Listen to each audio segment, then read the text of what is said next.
দীর্ঘ 7 বছর পর টিএসসির মোড়ে দুই প্রাক্তনের হঠাৎ দেখা। আমাকে দেখে অবাক হওনি?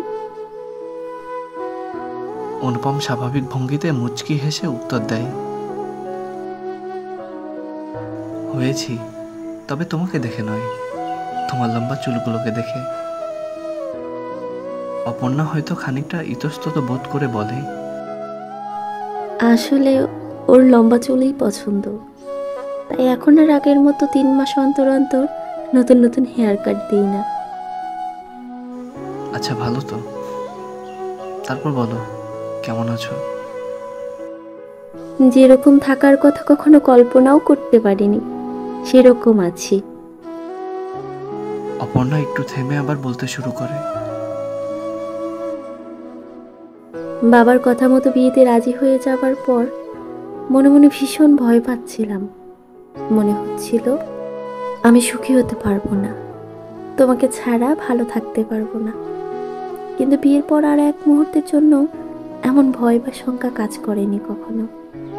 কপাল গুণে অসম্ভব ভালো একজন মানুষ পেয়েছি আমি। তার কথা বলতে গেলে সময় ফুরিয়ে যাবে, কিন্তু কথা ফুরোবে না। শেষ কথাটা বলতে গিয়ে অপর্ণার ঠোঁটের কোণে মিষ্টি হাসি ফুটে ওঠে।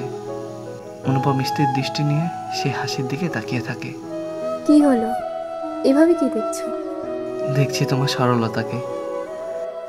এমন করে অবলীলায় কেউ তার প্রাক্তনের সামনে নিজের হাজব্যান্ডের গুণগান করতে পারে বলে জানা ছিল না।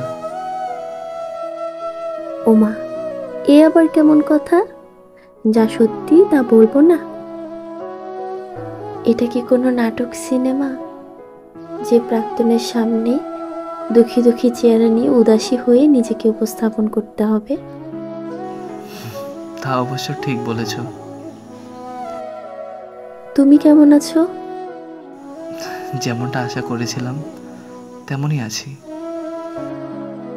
অনুপমা একটু থেমে আবার বলতে শুরু করে, তুমি চলে যাওয়ার পর অধীর আগ্রহে অপেক্ষা করেছিলাম একজন সঠিক মানুষের জন্য, যে আমাকে তোমার দেওয়া দুঃখগুলো ভুলিয়ে দেবে,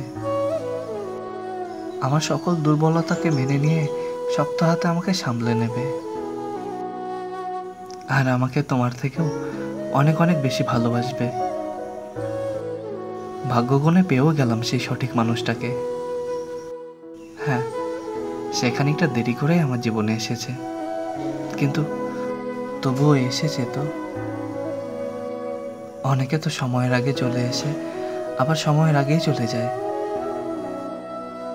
শেষ কথাটা যে অপর্ণাকে উদ্দেশ্য করে বলা, তা অপর্ণা ভালো করে বুঝতে পেরেছে, কিন্তু কোনো প্রতিক্রিয়া জানায়নি, বরং কৌশলে প্রসঙ্গ পাল্টে ফেলে।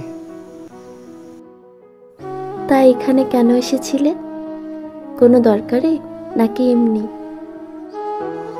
বেলি ফুলের মালা কিনতে এসেছিলাম। বইয়ের হুকুম, প্রতিদিন অফিস থেকে ফেরার সময় তার জন্য একটা করে বেলি ফুলের মালা নিয়ে যেতে হবে। বিয়ের পর থেকে এভাবেই চলছে আর কি। ও আচ্ছা, কিনেছো বেলি ফুলের মালা?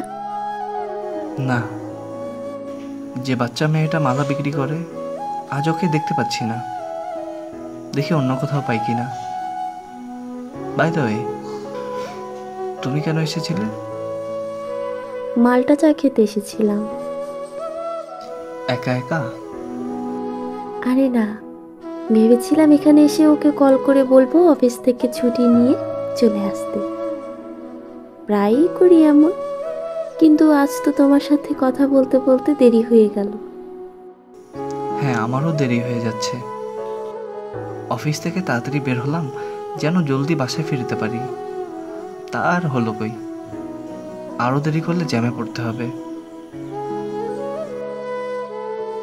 খানিকক্ষণের মধ্যে একে অপরের কাছ থেকে বিদায় নিয়ে যে যার পথে হাঁটা শুরু করলো।